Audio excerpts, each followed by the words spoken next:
இதையும் புரட்சித் தலைவி அம்மா அவர்களையும் வணங்கி நடைபெற்று முடிந்த சட்டமன்ற பொதுத் தேர்தலில்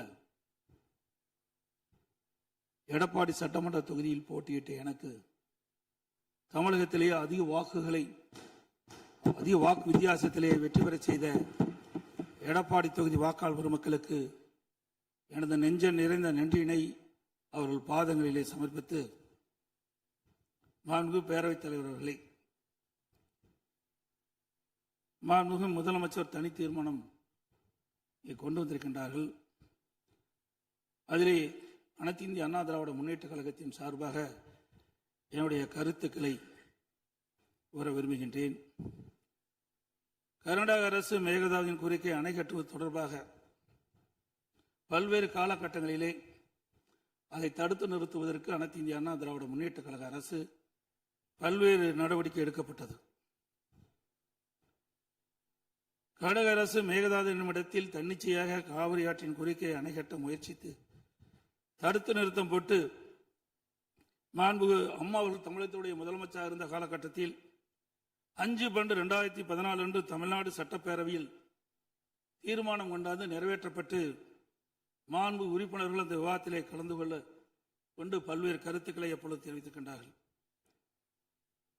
அப்பொழுது கொண்டு வந்த தீர்மானத்தின் அடிப்படையில் மாண்புமிகு பாரத பிரதமர் அவர்களுக்கு மாண்புமிகு அம்மா அவர்கள் அனுப்பிய கடிதத்தை அன்றைய தினம் இருந்த தமிழ்நாடு சேர்ந்த நாடாளுமன்ற உறுப்பினர்கள், புதுச்சேரியை சேர்ந்த நாடாளுமன்ற உறுப்பினர்கள் சுமார் 55 பேர் மாண்புமிகு பாரத பிரதமர் அவர்களை 28/3/2015 அன்று சந்தித்து இந்த கடிதத்தை கொடுத்து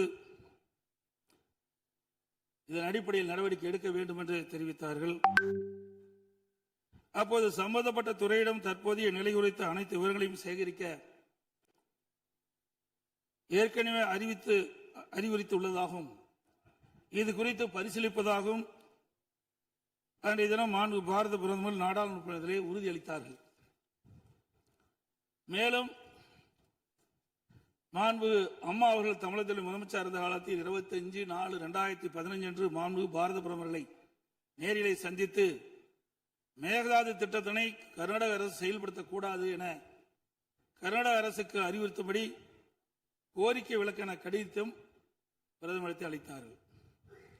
மாண்புமிகு அம்மா அவர்கள் முதலமைச்சர் இருந்த காலத்தில் மாண்புமிகு பாரத பிரதமரிடம் 7/8/2015 மற்றும் 14/6/2016 ஆகிய நாட்களில் நேரில் சந்தித்து மேகதாது திட்டத்தினை கர்நாடக அரசு செயல்படுத்தி அனுமதிக்க கூடாது என்று வலியுறுத்தினார்கள்.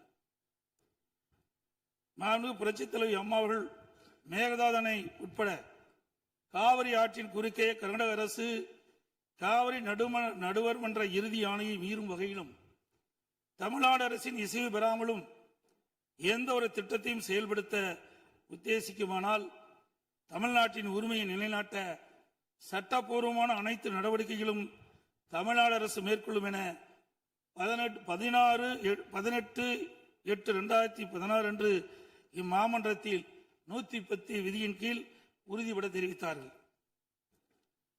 இதற்கிடையில் மாநில அரசுகள் தாக்கல் செய்த சிவில் வழக்குகள் விசாரணைக்கு உகந்ததா என்பது பற்றி உச்சநீதிமன்றத்தில் சம்பந்தப்பட்ட மாநிலங்கள் மத்திய அரசுடன் வாதிட்டன. 9/12/2016 அன்று உச்சநீதிமன்றம் அளித்த ஆணையில் இம்மனுக்கள் உச்சநீதிமன்றத்தின் விசாரணைக்கு உகந்தவை என தீர்ப்பளித்து அதன் பின்னர் ஜூலை 2017 முதல் செப்டம்பர் 2017 வரை இறுதிக்கட்ட வாதங்கள் உச்சநீதிமன்றத்தில் நடைபெற்றன. இதில் கர்நாடக அரசு 9 நாட்களும், கேரள அரசு 2 நாட்களும், தமிழ்நாடு அரசு 13 நாட்களும், புதுச்சேரி மற்றும் மத்திய அரசு தலா 1 நாட்களும் தங்கள் வாதங்களில் நீதிமன்றத்தில் எடுத்து வைத்தன. அனைத்து தரப்பு வாதங்களையும் கேட்டிருந்த உச்சநீதிமன்றம் 16/2/2018 அன்று தனது தீர்ப்பினை வழங்கியது. இத்தீர்ப்பின் முக்கிய அம்சங்கள் பின்வருமாறு: பன்மாநில நதிகள் தேசிய சொத்து, எந்த ஒரு மாநிலம் தனி உரிமை கோர இயலாது என்று நவம்பர் 1991 ஆண்டிய உச்சநீதிமன்றத்தின் கருத்து இத்தீர்ப்பில் மீண்டும் உறுதி செய்யப்பட்டுள்ளது. 1892 மற்றும் 1924 ஆண்டிய ஒப்பந்தங்கள் செல்லத்தக்கதல்ல என்ற கர்நாடகின் வாதம் ஏற்றுக்கொள்ளப்படவில்லை. கர்நாடக அரசு தமிழ்நாட்டின் பாசன பரப்பான 24.7008 லட்சம் ஏக்கர் என்பதை 21 லட்சம் ஏக்கர் என குறைக்க வேண்டும் என நடுவர் மன்றத்தின் முன் வாதிட்டது. இதனை காவிரி நடுவர் மன்றம் ஏற்றுக்கொள்ளாமல் தமிழ்நாட்டின் பாசன பரப்பு 24.708 லட்சம் ஏக்கர் என அதன் இறுதி தீர்ப்பில் குறிப்பிட்டுள்ளது. இதனை உச்சநீதிமன்றம் ஏற்றுக்கொண்டுள்ளது. உச்சநீதிமன்றம் தற்போது பிறப்பித்த ஆணைக்கு பாதகம் ஏதும் இல்லாமல் காவிரி நடுவர் மன்ற இறுதி ஆணைப்படி மாதாந்திர அடிப்படையில் 15 ஆண்டுகளுக்கு தமிழ்நாட்டிற்கு நீர் வழங்கப்பட வேண்டும் என்பது உறுதிப்படுத்தப்பட்டுள்ளது. உச்சநீதிமன்றம் அனைத்து மாநில வாதங்களை முழுமையாக கேட்டிருந்த பின்னர் கீழ்ப்படுகை மாநிலங்களின் ஒப்புதல் இல்லாமல் மேல்படுகை மாநிலங்களில் எவ்வித கட்டுமான பணிகளும் மேற்கொள்ளக்கூடாது என தெளிவான தீர்ப்பை வழங்கியுள்ளது. மேகதாது திட்டத்தை செயல்படுத்தக்கூடாது என்ற நமது நிலைப்பாட்டை உச்சநீதிமன்ற தீர்ப்புக்கு முன்னரும் பின்னரும் 25/2/2017, 27/2/2017, 4/9/2018, 8/10/2018 மற்றும் 2/11/2018 ஆகிய நாட்களில் நான் முதலமைச்சர் இருந்த காலத்தில் மாண்பு பிரதமர் அவர்களுக்கு கடிதங்கள் மூலமாகவும் நேரடியாகவும் சந்தித்து அணை கட்டுவதற்கான அனுமதியை மத்திய அரசு வழங்கக்கூடாது என்பது தொடர்ந்து வலியுறுத்தி கேட்டுக் கொள்ளப்பட்டது. மேலும் 5/7/2017 மற்றும் 23/11/2017 ஆகிய நாட்களில் மத்திய நீர்வள ஆதாரத்துறை அமைச்சரையும் நேரிலே சந்தித்தும் கடிதங்கள் வாயிலாகவும் கர்நாடக அரசுக்கு மேகதாது அணை கட்ட எவ்வித அனுமதியும் மத்திய அரசு வழங்கக்கூடாது என வலியுறுத்தப்பட்டது. ஏற்கனவே உச்சநீதிமன்றம் பெங்களூரு நகரின் குடிநீர் தேவை உட்பட பிற பயன்பாட்டுக்காக 14.75 டிஎம்சி அடி நீரை கர்நாடக அரசுக்கு கூடுதலாக அளித்து உத்தரவிட்டுள்ளது. இந்நிலையில் மீண்டும் பெங்களூரின் குடிநீர் தேவைக்கென 67 டிஎம்சி அடி நீர் கொள்ளளவு கொண்ட மேகதாது அணையை கட்ட கர்நாடக அரசு முயற்சிப்பது தமிழ்நாட்டை பாலைவனமாக்கும் உள்நோக்கம் கொண்ட ஒரு செயலாகும். எனவே இவ்வணை கட்டப்பட்டால் தமிழ்நாடு மக்களின் வாழ்வாதாரமும் உரிமையும் கடுமையாக பாதிக்கப்படும். மேலும் நீர் பற்றாக்குறை ஏற்படும் ஆண்டுகளில் கடந்த காலங்களைப் போலவே காவிரி நீரை முழுமையாக தனது உபயோகத்திற்காக கர்நாடக பயன்படுத்தும் நிலை உருவாகும். இதை தவிர காவிரி படுகையில் மேற்படுகை மாநிலமான கர்நாடகா புதிய அணை கட்டுவதற்கான எந்த ஒரு அனுமதியும் மத்திய அரசு வழங்கக்கூடாது என்றும் உறுதிபட எடுத்துரைக்கப்பட்டது.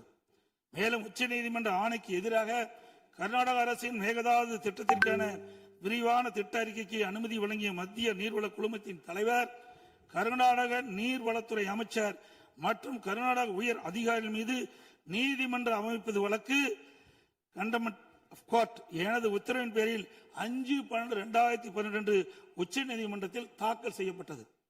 மீண்டும் மேகதாதில் புதிய அணை கட்ட விரிவான திட்ட அறிக்கை தயாரிக்க மத்திய நீர்வள குழுமம் கர்நாடக அரசுக்கு அளித்துள்ள அனுமதியை திரும்ப கோரி மத்திய அரசை வலியுறுத்தி தமிழ்நாடு சட்டப்பேரவையில் 6/12/2012 அப்போது முதலமைச்சர் இருந்த நான் கொண்டு வந்த தனி தீர்மானத்தை ஒருமனதாக நிறைவேற்றப்பட்டது.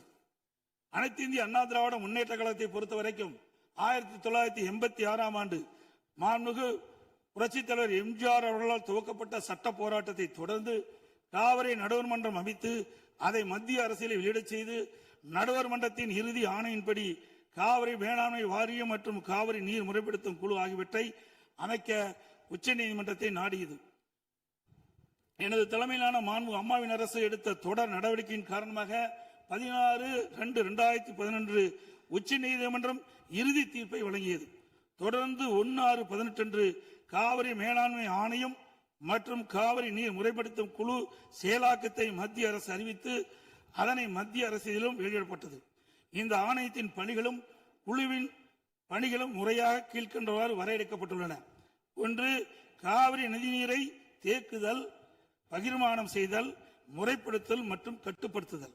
2. காவிரி நீர் முறைப்படுத்தும் குழுவின் துணையுடன் அணைகளின் செயல்பாட்டை மேற்பார்வையிடுதல் மற்றும் அவற்றிலிருந்து நீரை பாசன மற்றும் இதர தேவைகளுக்கு வழங்குவதை முறைப்படுத்துதல். 3. கர்நாடகம் தமிழ்நாடு எல்லையில் பில்லிக்குண்டுக்கு நீரளவை நிலையத்தில் கர்நாடக அரசு நீர் வழங்குவதை கண்காணிப்பது.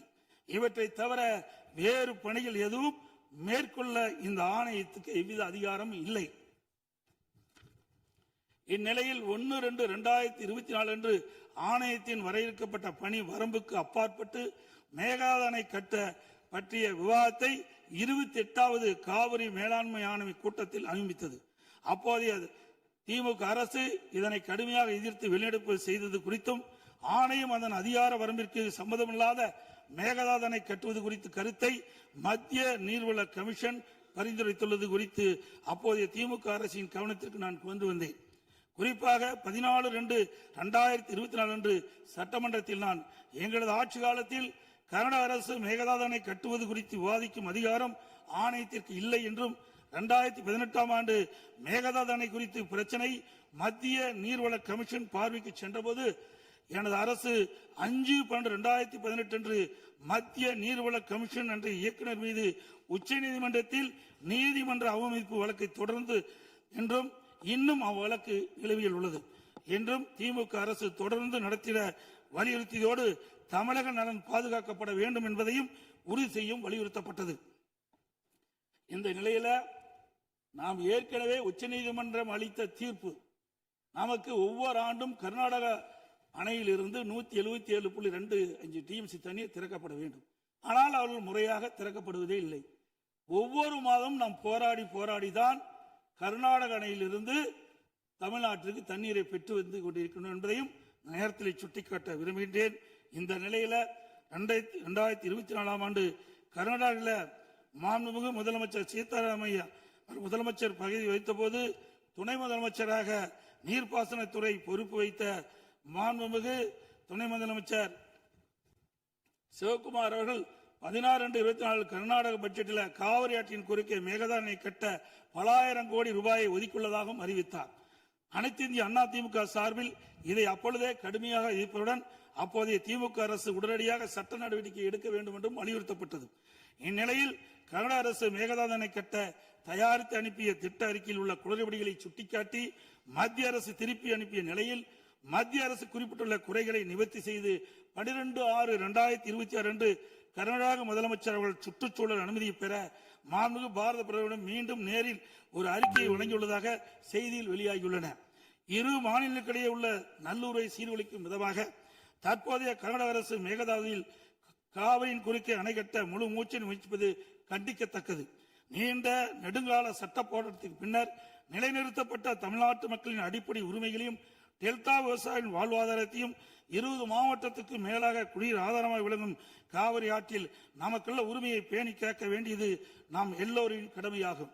கர்நாடக அரசு காவிரி நடுவர்மன்றம் 5/2/2007 அன்று அளித்த இறுதி தீர்ப்பை மதிக்காமலும் 16/2/2018 அன்று உச்சநீதிமன்றம் அளித்த இறுதி தீர்ப்பை மதிக்காமலும் தன்னிச்சையாக மேகதாதுவில் அணை கட்ட நிதி ஒதுக்கீடு செய்ததும் திருத்திய தொழில்நுட்ப திட்ட அறிக்கை மீண்டும் இம்மாதம் மத்திய அரசிடம் சமர்ப்பது கண்டிக்கத்தக்கது அனைத்து இந்திய என்பதை இந்த நேரத்தில் தெரிவித்து அனைத்து இந்திய அண்ணா திராவிட முன்னேற்ற கழகத்தின் சார்பாக மாண்பு முதலமைச்சர் அவர்கள் கொண்டு வந்த அரசின் தனி தீர்மானத்தை ஒருமனாக ஆதரிக்கின்றோம்.